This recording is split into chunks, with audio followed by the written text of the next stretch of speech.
श्री गणेशाय नमः।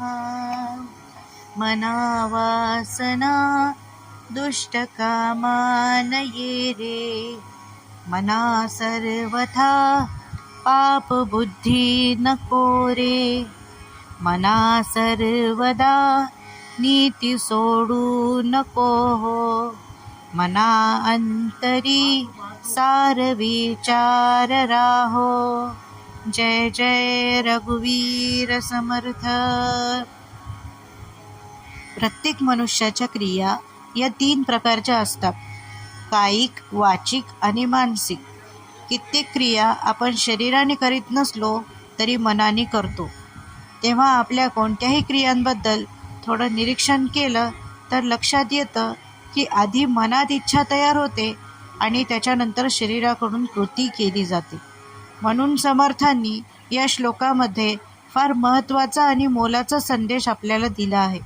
तो म्हणजे आपल्या मनामध्ये मुळात ही पाप वासना यायलाच नको। आपण मनाचं निरीक्षण केलं तर खरंच काही वेळेला इतके भलते विचार आपल्या मनात येतात। त्याच्यावरून एक म्हण पण आहे की मन चिंती ते वैरी न चिंती। त्या मनाची भीती वाटेल अशा तऱ्हेचे विचार काही जरी वाईट आलं म्हणजे पापवासना आली तरी सुद्धा किमान ती बोलून दाखवू नये। संस्कृती असं सांगते की आपल्या प्रत्येकाच्या घरामध्ये, प्रत्येक वास्तूमध्ये एक वास्तुदेवता निवास करते। ती सातत्याने तथास्तु असा आशीर्वाद आपल्याला देत असते। तेव्हा मनामध्ये अशुभ आलंच तरी ते किमान मुखावाटे उच्चारू नये। त्यामुळे कधी आपण मुखावाटे उच्चारू आणि कधी ती देवता तथास्तु म्हणेल याचा नेम नाही।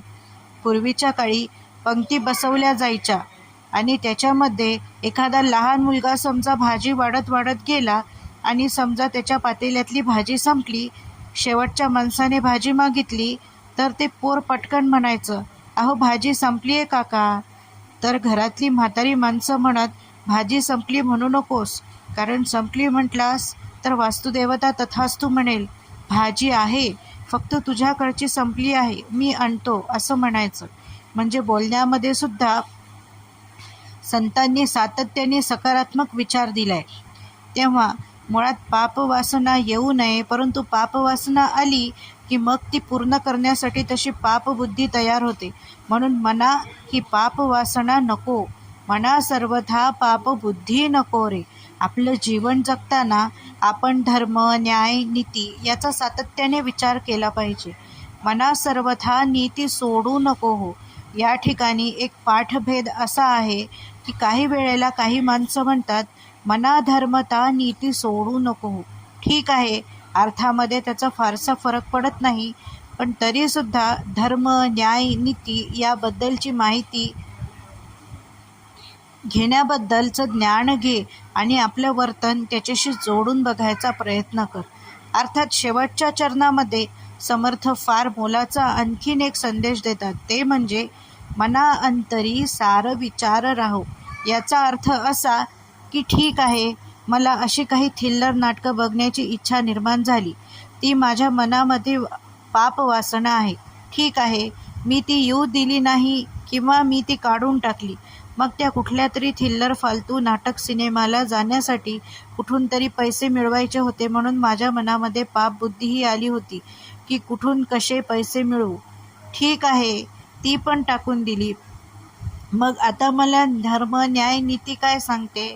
तर ग्रंथ वाचन केलं पाहिजे, चांगले कीर्तन प्रवचन ऐकलं पाहिजे, काहीतरी तपश्चर्या, नामस्मरण असं आपल्याकडून घडलं पाहिजे। ही धर्मकार्य नीती आहे, पण याच्यानंतर एक अंतरीसार विचार राहो। याच्यामध्ये समर्थ असं सांगतात की धर्माने, नीतीने अनेक चांगल्या गोष्टी आपल्याला सांगितल्या आहेत, अनेक पुण्याच्या गोष्टी आपल्याला सांगितल्या आहेत, पण यातल्या आपल्या प्रकृतीला किती झेपणार आहे, आपल्या तब्येतीला किती मानवणार आहे याचा विचार केला पाहिजे। नाहीतर कोणी अमुक तमुक व्यक्तींनी ते रोज 1100-1200 गायत्री करतात, आम्ही उगीच 1200 गायत्री करण्याचा संकल्प केला असा वेडेपणा करू नकोस। स्वतःच्या प्रकृतीला काय झेपेल हे लक्षात घेऊन धर्मता, कार्य न्यायाने जी असेल असंच आचरण माझ्याकडून व्हावं, अशा रीतीने आपल्या मनाला उपदेश समर्थांनी या श्लोकामध्ये केलेला आहे। जय जय